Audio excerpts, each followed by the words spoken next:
از با کانال تو کانالی است. سلامت باشه. شما خود شناخت میکنید؟ بنده وارث نظرزاده، خبرنگار روزنامه صدای مردم، سال 1962 عصر گذشته در حصار. یعنی با بایان من هم از طرف مادری و هم از طرف پدری مردمانی حصاری هستند. یعنی در همین منطقه تاجیکستان زاده شدند، همینجا مکان داشتند و همینجا زیستند. اصلا حصاری هستند. اصلا حصاری هستند. مثلا میگویند که مثلا پشتی پدری ما روی از دهبیل سمرقند آمده است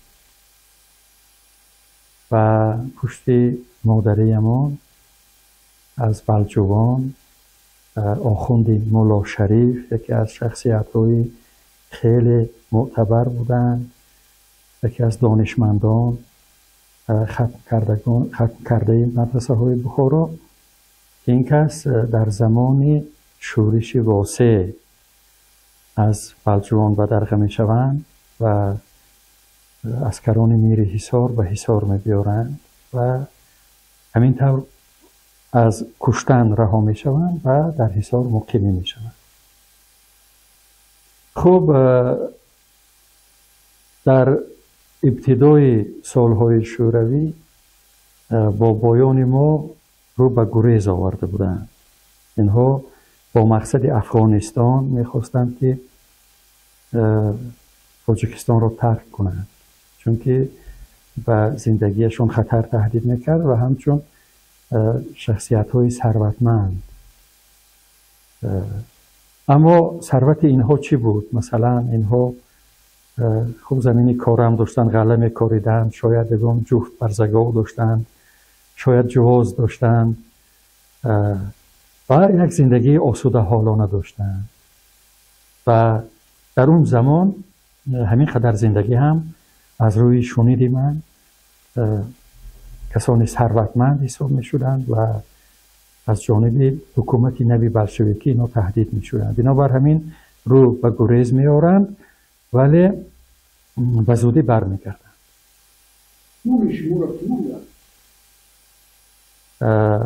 نام من این اگر نام وارث، اگر شما بگوید که وارث اصلا تخلصی بنده است و چون نام من در حجت ها اورون است و من تا زمانی که مکتب میانه را ختم کردم معنی این نام را نمیدانستم و از معلمانم میپرسیدم نمیدانستند، از خوب مادرم میپرسیدم اون کس نمیدانستند و از هر کسی که در اطراف ما بود ما معنی ناممون رو میپرسیدیم. بعدها فهمیدم وقتی 3 ماه میشوم و پدری من از عالم میگذرند. همون زمان در جماعت ما یک مرد ترکمن که قهرمان مهنت سوسیالیستی هم بوده است رئیس جماعت بوده است و این مرد ترکمن با عمک من بسیار شخصیتی رفت و آمد داشتن، نزدیک بودن. وقتی میروند همین آدم نامی من اورون میگذارد. من بعدتر فهمیدم که معنی وارث را داشته است و بعد دیگر این تخلص را انتخاب کردم و هر کتابی هم که چاپ کردم با همین اسم وارث منتشر شده است و دیگر اینکه کسی اسم اصلی منو نمیدونن، میدونن بسیار کم اونایی که به من نزدیک هستند. اما من یک اسم دیگری هم در کودکی داشتم. تمامی فرزندان پسرهای پدری من از عالم میگذرند و من یگانه پسری پدرم هستم و همین داغ، همین الم، همین ستم در جسم پدری من کارا کرده بوده است. دلی پدری من از این مصیبت‌های پیوسته که پسرهایش از عالم گذاشتند خون بوده است. بعد سالهای آخری عمر کمی دردمند هم می شود و یک آرزو کرده بوده است همون زمان که همین پسری من از خدا خواسته است که نمیرد، بگذار گرگ باشد، در قطار گرگ ها در همین دشت و کوه ها گردد، اما زنده ماند و نام مرا زنده دارد.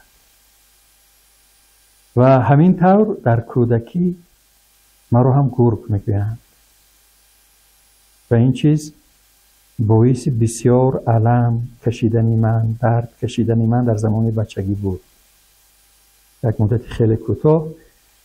و من اینقدر از گرگ متنفر بودم و همیشه از این حیرت زده بودم که اگر پدری من مرا دوست می داشت چرا گرگ گفت.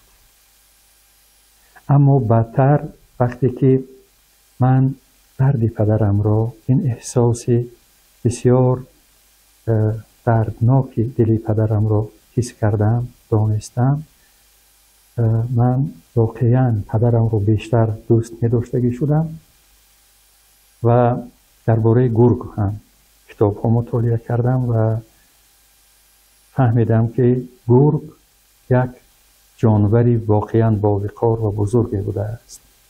شما ببینید اگر در سیرک اگر شیر رام شود، پلنگ رام شود، فیل رام شود، مار رام شود، همه حیوان ها رام می شوند، اما گرگ رام نمی شود.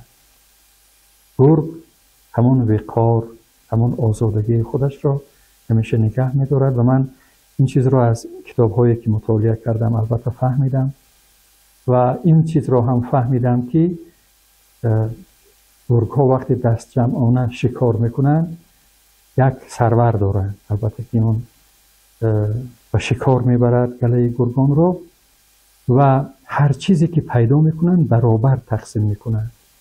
اگر گرگ پیر شد، زمانی از عالم رفتنش فرا رسید، وی حتما از گله جدا می شود و در تنهایی در یک گوشه از عالم می رود. این به آن معنا بوده است که گرگ نمی خواهد که بار زیادتی برای گلهش باشد. یعنی قانون عدالت در گله گرگان خیلی به حدی بلند عملی می شده است. چون از اسم گرگ یادآور شدم، این چیز به یادم آمده برای شما گفتم. اما از این جهت هم گرگ را دوست داشتم و حتی در یک شعر هم گفتم که مادر من در میان گرگ های کوه گرگکی دارد، گرگ کاکلدار، پشتیبانش گله گرگان هم مزار چلتن خوچلدیار. خب مادر من یک زن کتابخوان، یک زنی بسیار آزاده بودند، یک زنی با حیا، یک زنی هدایتگری بودند در دهه ما که بیشتر از 90 سال عمر دیدند و همیشه من پسر جانم میگفتند و سالهای آخر وارث میگفتند، چون من این لقب را، این اسم را به خودم انتخاب کرده بودم. سالهای آخر وارث میگفتند و وقتی که حتی یک همسایه همون نبیره دار می شود، اسم نبیرهش را وارث می گذارد.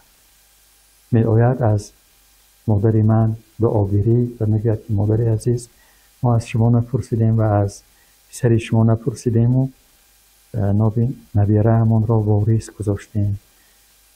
این به خاطر محبتی که به پسری شما دارم از همین لحاظ نامش را وارث گذاشتم. مادرم میگن که پسرم، من هیچ وقت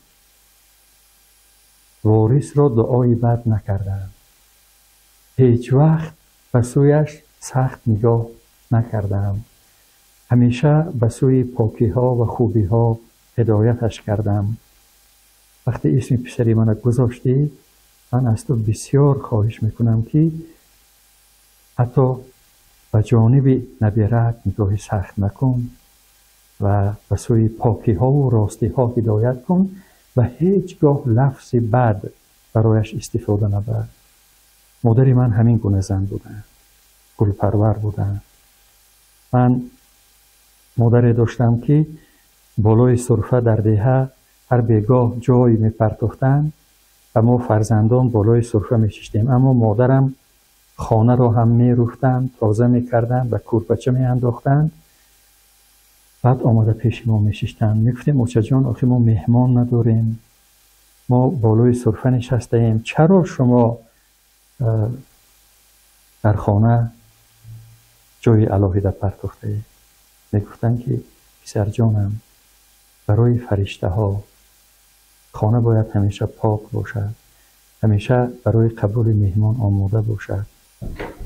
اگر فرشته ها بیایند و ببینند که خانه ما تمیز نیست، خانه ما گرد و غبار دارد، چیر که در جای هست، آنها قهر میکنند و میروند و برکت را با خودشان میبیارند.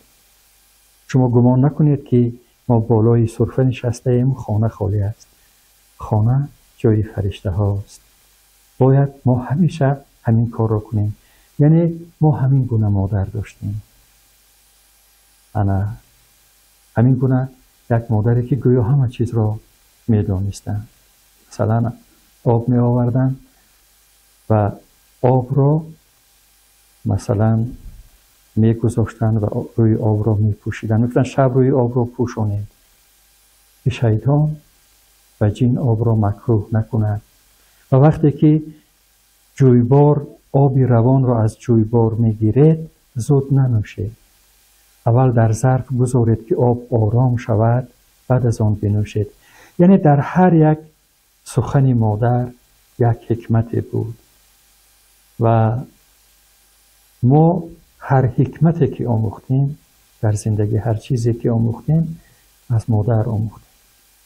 هم یک قصه یادم بیاد که مثلا همون شیر از یک چمن میگذرد، یک میبیند که رمه گوسفندان میچرند و همین در میان بره ها یک شیر بچه نیز همراهشان شوخی و بازی دارد. این حیران میشود که چیکار میکند اینجا؟ این شیر، بچه شیر با بره ها. بعد میخواد از اصل واقعه آگاه شود. وقتی به طرف گله گوسفندان حرکت میکنه، اونا میگریزند، بره ها هم میگریزند، این شیر بچه هم رو به فرار میآورد. شیر میقپد شیر بچه را، بعد میگه که تو کی هستی؟ میگه من بره هستم. بعد میگه تو بره نیستی، تو فرزند شیر هستی. میگه نه، من فرزند گوسفند هستم، بره هستم، من شیر نیستم. خلاص کلام که این شیر بچه میبیارد سر چشمه و میگه به آب چشمه نگاه کن. در آینه چشمه این شیر بچه سیمای خودش میبیند و یک نعره میزند و میبیند که سیماش دیگر است، چهرهش دیگر است و سیمای ظاهری اش حتی مجبور میکند که یک نعره شیرانه کشد و از خودش درک کرد و ابتدای راه خودشناسی را آغاز کند. نگاه کنید، ما هم همین ملت ما هم همین گونه است، ما انسانیت ما هم همین گونه است. ما باید خودمان را بشناسیم.